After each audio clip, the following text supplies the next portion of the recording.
Hello everyone, welcome to my channel. आज इस video में हम Middlemarch a study of provincial life, जिसको जॉर्ज इलियट ने लिखा है, उसके बारे में अच्छे से जानेंगे।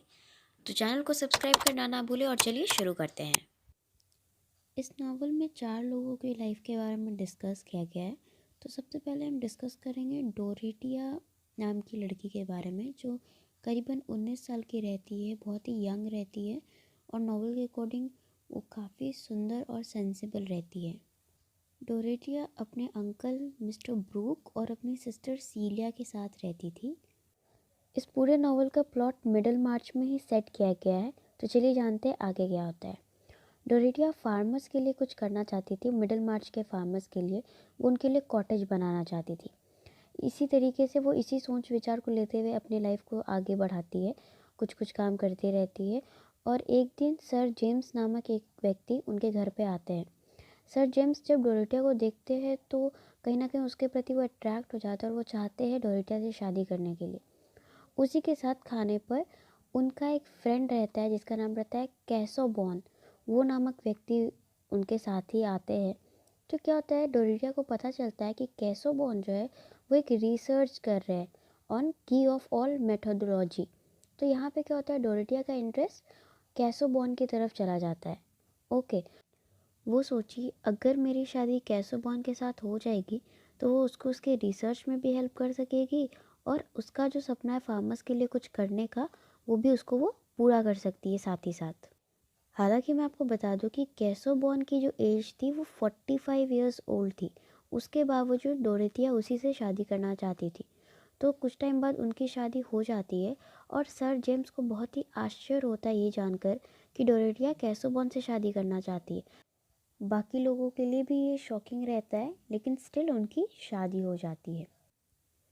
अब शादी के बाद क्या होता है, जब वो लोग आफ्टर मैरिज, जब कैसोबन और डोरेटिया अपने हनीमून पे जाते हैं, वहाँ पे जाके डोरेटिया को पता चलता है कि कैसोबन ने डोरेटिया से शादी इसीलिए की थी क्योंकि उसको एक सेक्रेटरी की ज़रूरत रहती है, नॉट अ वाइफ, या फिर ऐसा कोई इंसान जो उसकी रिसर्च में हेल्प करे। तो ये जानकर डोरेटिया को बहुत ही ज़्यादा बुरा लगता है, वो बहुत सैड होती है और फिर वो अपनी लाइफ कैसोबॉन के साथ बहुत ही अपसेट तरीके से चलाती है। और यहाँ पे जो सर जेम्स रहते हैं वो डोरेटिया की सिस्टर सीलिया से शादी कर लेते हैं। अब सेकंड स्टोरी रहती है डॉक्टर लिजेट की। डॉक्टर लिजेट मिडिल मार्च में आते हैं, वहाँ रह के वो वहाँ पे अपना एक क्लिनिक खोलते हैं जहाँ पे वो लोगों को देखते हैं। बट क्योंकि वो वहाँ पे नए थे तो जो मिडिल मार्च के लोग रहते हैं वो उन पर उतना भरोसा नहीं करते हैं। तो उनका जो क्लिनिक रहता है वो उतना अच्छा नहीं चलता है, किसी तरीके से बस चल रहा होता है। उसी क्लिनिक में एक रोज़ामॉन्ड नामक लड़की आती है अपने भाई फ्रेड को दिखाने के लिए, क्योंकि उसकी तबीयत ख़राब रहती है। और धीरे धीरे क्या होता है कि वो डॉक्टर लिजेट के क्लिनिक आते जाते रहती है फ्रेड के दवाइयों के बारे में जानकारी लेने के लिए। इसी दौरान क्या होता है कि डॉक्टर लिजेट को रोज़ामॉन्ड से प्यार हो जाता है और वो उससे शादी कर लेते हैं। और वो ये सोच के शादी करते हैं कि रोज़ामॉन्ड उनके क्लिनिक में, उनके वर्क में उनको हेल्प करेगी।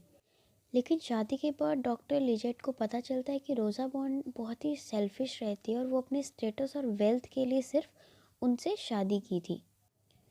इसी दौरान कैसोबॉन जो रहते हैं उनका कज़न ब्रदर रहता है लैडिस्लॉ। वो उनके घर पे आके रहने लगता है और धीरे धीरे डोरेटिया और लैडिस्लॉ की दोस्ती हो जाती है, वो अच्छे फ्रेंड्स बन जाते हैं। आगे हमें क्या दिखाया गया कि कैसोबोन को हार्ट अटैक आता है, उनकी तबीयत बहुत ज़्यादा ख़राब हो जाती है क्योंकि वो दिन रात अपने रिसर्च में ही लगे रहते थे, खाना पीना उतना अच्छे से नहीं होना। इसी दौरान क्या होता है, वो बहुत ही कमज़ोर भी हो जाते हैं और इसी दौरान उनको हार्ट अटैक आता है। तो डॉक्टर लेजिटेट जो रहते हैं वही उनको देखते हैं और कहते हैं कि उनको ध्यान देने की ज़रूरत है अभी से, वरना कुछ भी हो सकता है। तो यहाँ पे कैसोबॉन को ये लगने लगता है कि वो कभी भी अब मर सकते हैं। तो उनकी जो भी प्रॉपर्टी रहती है वो सोचते हैं कि कहीं अगर मैं मर गया तो डोरिटिया मेरे कज़न लेडिस्लॉ से शादी ना कर ले और फिर सारा प्रॉपर्टी उसका हो जाएगा। तो फिर यहाँ पे क्या होता है कि कैसोबॉन जो रहते हैं वो लिख देते हैं कि अगर मैं मर गया और अगर डोरिटिया लेडिस्लॉ से शादी करती है तो मेरा प्रॉपर्टी का एक भी हिस्सा उसे नहीं मिलेगा। ऑल्दो डोरिया की लाइफ अच्छी नहीं चल रही होती है, फिर भी वो एक अच्छी वाइफ की तरह कैसोबॉन का अच्छे से ख्याल रखती है और लेडिस्लॉ को अपने मन में आने नहीं देती है। कुछ दिन बाद कैसोबॉर्न की डेथ हो जाती है और डोरेटिया अकेले रहने लगती है, ये बोल के लेडिस्लॉ को कि हम फ्रेंड्स बन के ही रहेंगे। आगे चल के डोरेटिया और लेडिस्लॉ शादी कर लेते हैं, ये जानने के बावजूद कि कैसोबॉर्न की जो भी प्रॉपर्टी है अगर वो लेडिस्लॉ से शादी करती है तो डोरेटिया का नहीं होगा। डॉक्टर लेजिडेट और रोजामोंड जो रहती है वो मिडलमार्च छोड़ के चले जाते हैं क्योंकि वो लोग बहुत ज़्यादा कर्ज में डूब जाते हैं।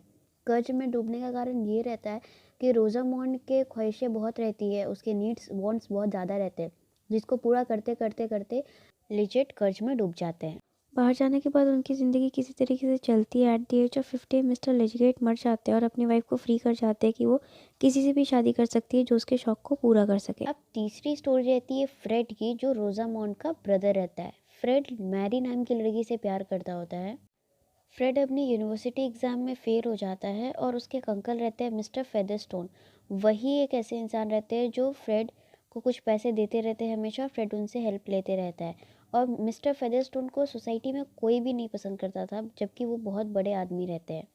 फ्रेड अपने अंकल के नाम पर ही कई लोगों से पैसे उधार लेके रहता है और कर्ज में बहुत बैडली डूबा हुआ रहता है। फिर क्या होता है कि मिस्टर फेदरस्टोन जब मरने वाले रहते हैं तो उनके जितने रिश्तेदार रहते हैं सारे लोग उनके पास आ जाते हैं। इसलिए नहीं कि वो मरने वाले, इसलिए क्योंकि उनको लगता है कि फेदरस्टोन अपनी पूरी प्रॉपर्टी किसके नाम करेंगे।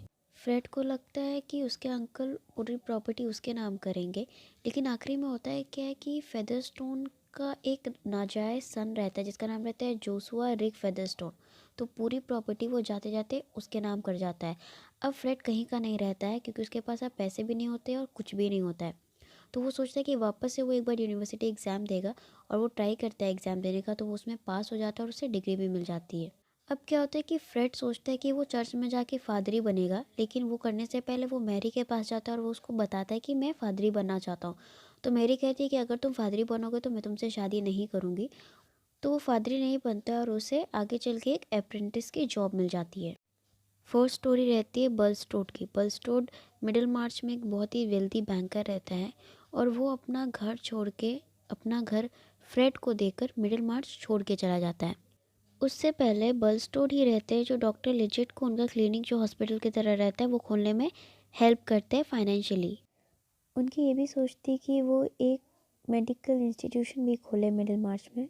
लेकिन मिस्टर राफेल नाम के एक व्यक्ति रहते हैं जो बलस्टोड को ब्लैकमेल करते हैं कि मैं तुम्हारे पास्ट के बारे में पूरी सोसाइटी में बता दूंगा, और मिस्टर बलस्टोड अपने पास्ट को हाइड करना चाहते थे। तो इसी तरीके से एक दिन क्या होता है, मिस्टर राफेल की तबीयत ख़राब हो जाती है और बलस्टोड ही उनको डॉक्टर लिजेट के पास लेके जाता है। डॉक्टर लिजेट उसका इलाज करते, देख रेख करते, लेकिन पॉइजनस अल्कोहल के कारण उनकी डेथ हो जाती है। और अब मिस्टर बलस्टोड को लगता है कि उनको ब्लैकमेल करने वाला कोई नहीं है, लेकिन मिस्टर राफेल एक आदमी को उनके पास्ट के बारे में बता के गए थे जो पूरे सोसाइटी में सबको बता देता है, जिसकी वजह से उनकी बहुत बदनामी होती है। और इसी बेइज्जती के कारण वो मिडिल मार्च छोड़ के जाते हैं और अपना घर फ्रेड को दे जाते हैं। और इसी तरीके से यहाँ पे नॉवल एंड होता है कि फ्रेड और मैरी बलस्टोड के घर पे हैप्पीली रहते हैं और उधर डोरिटी और विल लेडिस्लॉ शादी करके भी हैप्पीली खुशी खुशी रहते हैं अपने बच्चे के साथ। मैंने आपको चारों स्टोरी अलग अलग बताया सो दैट आप कंफ्यूज ना हो, अदरवाइज सारे कैरेक्टर्स एक दूसरे से बहुत ही क्लोजली लिंक्ड अप हैं। So thank you for watching. I hope you liked it. Do like, comment, share and don't forget to subscribe my channel. Thank you.